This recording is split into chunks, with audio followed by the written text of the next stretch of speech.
যে ব্যক্তি তার রিজিককে প্রশস্ত করতে চাবে, যেই ব্যক্তি তার জীবনের রিজিককে কমপ্লিট করতে চাবে, যেই ব্যক্তি তার জীবনে চায় যে আমার জীবনে আমার রিজিকটা যেন প্রশান্তমূলক, প্রশান্তিতে অনাবিলে ভরপুর হয়ে যাক, আল্লাহ পাকের হাবিব বলেন এই রিজিককে কমপ্লিট করতে হলে তাকে যেই কাজগুলি করতে হবে, কোরআনুল কারীমের ভাষায় মুহাম্মদ সাল্লাল্লাহু আলাইহি ওয়াসাল্লাম তিনি ইরশাদ করেছেন, রিজিক যদি কেউ বৃদ্ধি করতে চায় তাহলে তার জীবনে কমসে কম 7টা কাজ যদি কেউ করতে পারে, আল্লাহ পাক তার রিজিকগুলিকে, জীবনটাকে আরো অতি থেকে অতি সহজ করে তার জীবনটা উপভোগ করার ব্যবস্থা করে দিবে।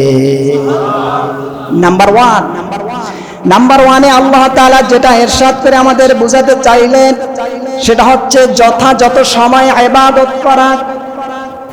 ফরজ নামাজের সময় আপনি ফরজ নামাজ টাইম টু টাইম আদায় করলেন, নফল নামাজের সময় আপনি নফল নামাজ আদায় করলেন। আল্লাহ পাক রিজিককে কমপ্লিট করে দেওয়ার ক্ষেত্রে তিনি আমাদের যে ওয়াজ করেছেন, নাসিহা করেছেন, যে আদেশ করেছেন, যে উপদেশ দিয়েছেন সেটা হচ্ছে, বান্দারে ইন্নাল্লাহা হুয়ার রাজ্জাকু যুল কুওয়াতিল মাতিন, তোমার জীবনে রিজিককে কমপ্লিট করতে চাও তো 5 বেলা আমি যখন মসজিদে মুয়াজ্জিন দিয়ে ডাকি, দোকানদার দোকান শাটার বন্ধ করো, ব্যবসায়িক তুমি তোমার গদি ছাড়ো, চাকরিজীবী তুমি তোমার পাঠশালা ছাড়ো, ছাত্র তুমি তোমার ভয়ের অধ্যয়নরত জায়গা ছেড়ে, ড্রাইভার তুমি তোমার মেশিনকে বন্ধ করে, ড্রাইভকে স্টপ করে তুমি মসজিদে চলে আসো। তুমি যখন তোমার রবের কুদরতি কদমে এসে সিজদায় ভুলণ্ঠিত হয়ে যাবে, তখন আমি আল্লাহ খুশি হয়ে নামাজি মানুষ ডানে আর বামে সালাম ফিরানোর সাথে সাথে মসজিদ থেকে বের হবার পরে রিজিকটা তার পায়ের তলায় আমি আল্লাহ তার কদমের নিচে হাজির করে দেই। এই নামাজি মানুষের কারণে বেনামাজিরা বেঁচে আছে, এই নামাজি মানুষের কারণে কাফেররা বেঁচে আছে। আল্লাহ পাকের হাবিব বলেন, নামাজি মানুষের উপরে রব এত বেশি রহমত, করুণা, কল্যাণ এত বেশি নাজিল করেন, নামাজি মানুষ যখন প্রশান্ত হৃদয় নিয়ে নামাজ শেষ করে মসজিদ থেকে বের হয়ে যায়, তখন এই নামাজি মানুষের দিকে তাকিয়ে আল্লাহ খুশিতে যত রিজিক বন্টন করেন, ওই রিজিকের প্রশান্ত নিয়েই কাফেররা দুনিয়ায় আছে। নামাজি না থাকলে দুনিয়ায় একটা কাফের থাকার অধিকার তাদের নাই।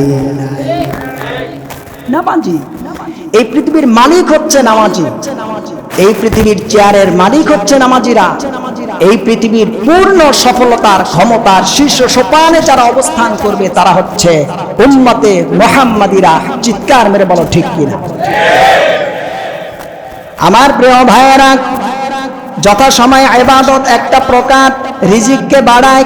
দ্বিতীয় আত-তাওবা, রাসূলুল্লাহ বলেছেন যে যত বেশি তাওবা ইস্তিগফার পড়ে, আস্তাগফিরুল্লাহাল্লাযী লা ইলাহা ইল্লা হুয়াল হাইয়ুল কাইয়্যুম আতুবু ইলাইহি, এত লম্বা সেন্টেন্সটা, বাক্যটা আপনি পড়তে সময় লাগে আপনার হাতে নাই।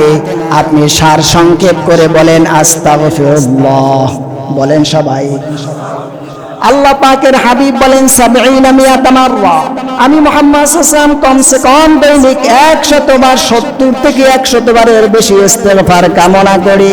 আমার রাসূলুল্লাহর জীবনে কোনো গুনাহ ছিল? আসতে বলেন। পাপ ছিল?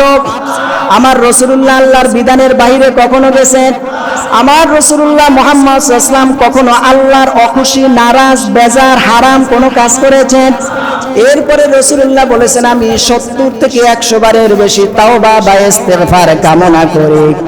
এর কারণ হচ্ছে আমি চাই আমার রব আমাকে যেন সব সময় মাসুম, বেগুনাহ আর তার কদমে জিকিরকারী হিসেবে দেখে।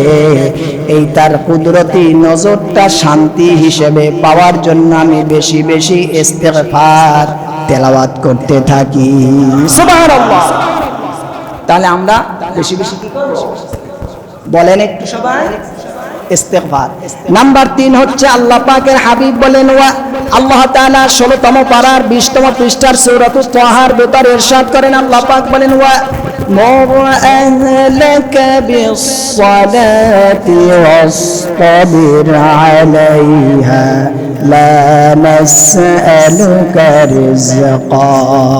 আল্লাহ পাক বলেন, হে রাসূল আপনি ঘুম থেকে ওঠেন, ওয়ামুর, আমি আল্লাহ আপনাকে আদেশ দিয়েছি, আহলাকা বিস-সালাহ, আপনার রবের আদেশ হয়েছে আপনি আপনার স্ত্রীকে নামাজের জন্য ডাকেন, ছেলেকে নামাজের জন্য ডাকেন, মেয়েকে নামাজের জন্য ডাকেন, নাতনিকে নামাজের জন্য ডাকেন, নাতিকে নামাজের জন্য ডাকেন, ভাতিজাকে নামাজের জন্য ডাকেন, পাড়া মহল্লায় ঘরের আশেপাশে আপনার নিয়ন্ত্রণাধীন যারা আছে সবাইরে নিজে নামাজে আসেন আর সবাইরে নামাজে আসার জন্য ডাকেন। কারণ লা ওয়ামুর আহলাকা বিস-সালাতি ওয়াসতাবির আলাইহা, আমি আপনার কাছে রিজিক চাই না, লা নাসআলুকা রিজকা, রিজিকের মালিক আপনি রাসূল নন। আপনি যখন সবাইরে নামাজ পড়ার জন্য ডাকবেন আমি আল্লাহ খুশি হয়ে নিজে রিজিকের ভিতরে প্রশস্ততা আর কল্যাণ আর ভালোবাসা বাড়িয়ে দেই। তাহলে আপনি একা নামাজ পড়লে হবে? আস্তে বলেন, আরো আস্তে বলেন। যারা কথা বলবেন না আমি মনে করব আপনি আল্লাহর কাছ থেকে পার্সোনাল কোন আয়াত নাজিল আপনি পেয়েছেন, বিদায় আমার কথায় আপনি সন্তুষ্ট না তাই কথা বলছেন। একা নামাজ পড়লে হবে? একা নামাজি হয়ে না জান্নাতে যাওয়া যাবে? এই যে আমি আপনাদের খেদমতে জুমার দিনে কথা বলি, অনেক সময় নরম ভাষায় বলি, অনেক সময় কাদো ভাষায় বলি, অনেক সময় রেগে গিয়ে কথা বলি, সব কিছু আমি আমার আল্লাহর বাণী আপনাদের কাছে যেন পৌঁছে দিতে পারি। কিয়ামতের ময়দানে আমি গুনাহগার যেন আদালতে মামলায় আসামি হয়ে না যাই, সেজন্য কখনো চিৎকার করে বলি, কখনো নরম সুরে বলি। আল্লাহর কসম সেখানে আমার দুনিয়াবি কোনো স্বার্থ নাই। আমার প্রিয় ভাইয়েরা, আল্লাহ সুবহানাহু ওয়া তাআলা সেজন্য শিক্ষা দিলেন, হে রাসূল নামাজের জন্য ডাকেন, রিজিকের মালিক আপনি নন, রিজিকের মালিক আমি।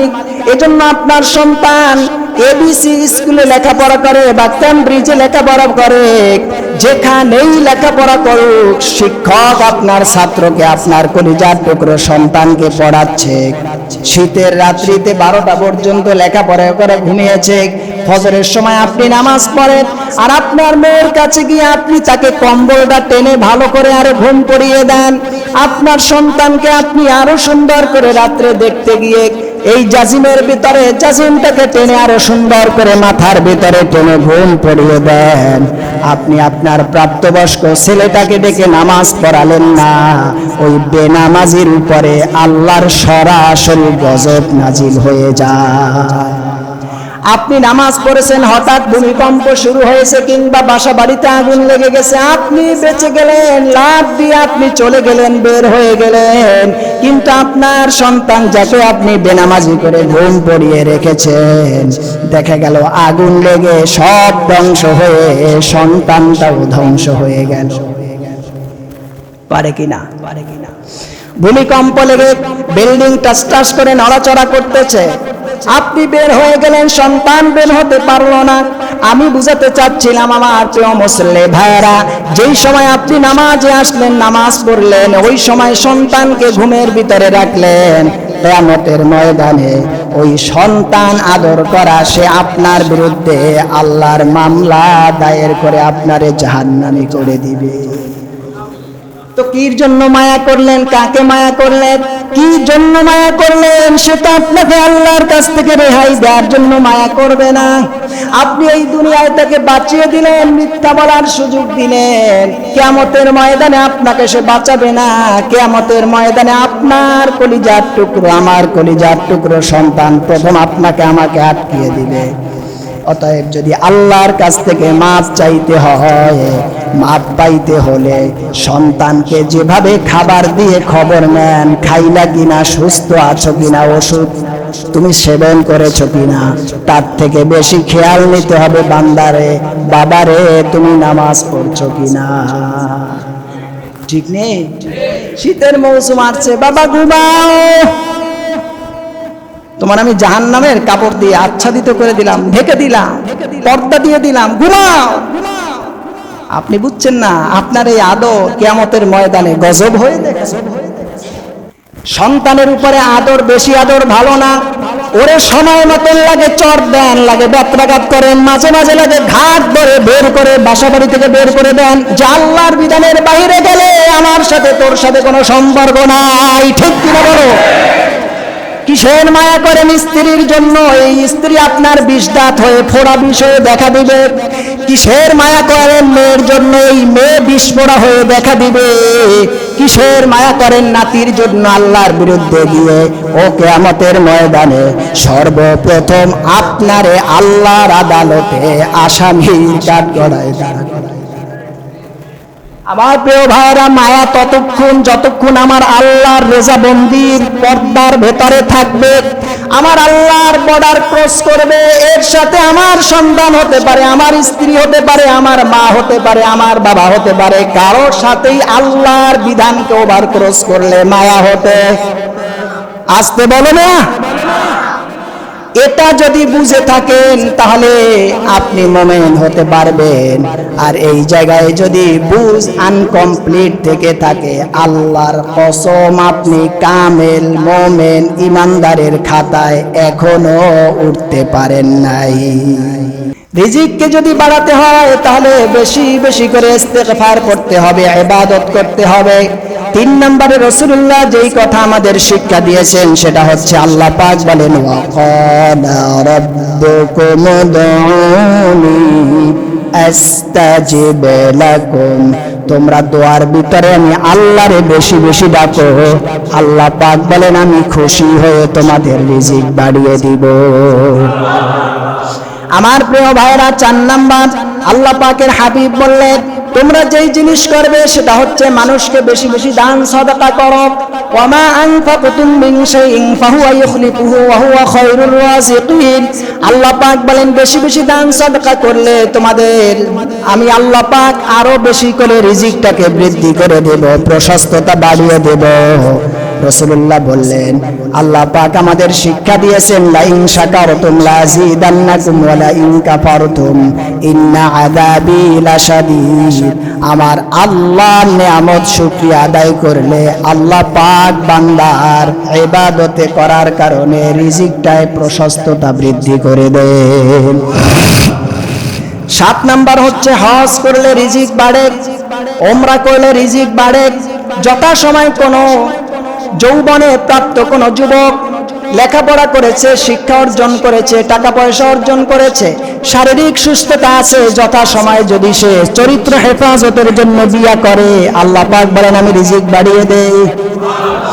আমার প্রিয় ভাইয়েরা, সর্বশেষ রাসূলুল্লাহ বলেছেন, গরিব অসহায় মানুষকে যারা শীতের মৌসুমে শীত বস্ত্র দিবে, গ্রীষ্মকালীন সময় ফ্যানের অভাবে আছে, টপ টপ করে মাথার ঘাম পায়ে ফেলে বাচ্চা কাচ্চা রাখতে পারে না, অসহায় মানুষ আছে, এই দুস্থ দুরাচার মানুষের কাছে দাঁড়িয়ে যখন শীতের মৌসুমে শীত বস্ত্রের প্রয়োজন হবে, গ্রীষ্মকালীন সময় গ্রীষ্মের পোশাকের প্রয়োজন হবে, এই অসহায় মানুষের পাশে দাঁড়ালে পরে আল্লাহ পাক বলেন তার রিজিকটাকে আমি বাড়িয়ে দেই।